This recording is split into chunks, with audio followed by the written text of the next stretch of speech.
Я была очень творческим ребенком и ходила на белошвейку. То есть все азы, которые необходимы для шитья, они у меня есть. У меня был собственный бренд одежды Лилия Райс. То есть Райс, папа у меня Раис. Я взяла псевдоним себе Райс.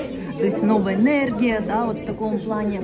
И я отшивала одежду в единственном экземпляре. У меня был собственный завод такой мини такая фабрика, потому что, то есть опыт у меня свой прям именно по шитью такой достаточно большой. И я брала таких интересных девочек, тоже татарочки, кстати. Вот. И я обучала их, показывала, как это все шьется. И шелка были, и там кожа. Я путешественница, много очень путешествую. И моя машинка швейная на везде со мной, которую мне родители подарили, до сих пор очень актуально.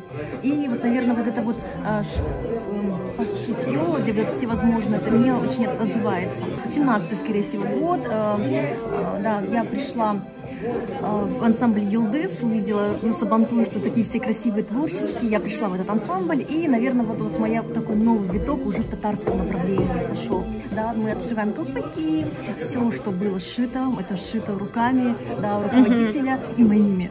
То есть мы прям все, что на сцене было, вот мы это девочками выступали, потому что я владею там всеми техниками, велюры, кожи, да, что-то вот такие вот. И это мы прям вносили новые такие всевозможные дизайнерские, да, 11 класса я шила, вышивала, бисероплетением занималась и шла к тому, что у меня будет собственный бренд одежды. Родители всячески меня поддерживали. И получилось так, что олимпиада за олимпиадами, да, я поступила на технологический факультет и создала, собственно, фестиваль моды современного искусства в городе Магнитогорске. Это был яркий 2009 год.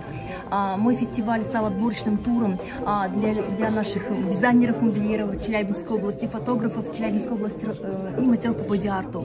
Да, стала такой отправной точкой на Невские берега в Санкт-Петербург. Сейчас у меня уже мысль закралась, да, спасибо, попросили уже отшивать на новый лад. То есть уже можно и атрибутика всевозможная, да, там платье в пол, то есть какие-то колпаки наши, такие стиляжные.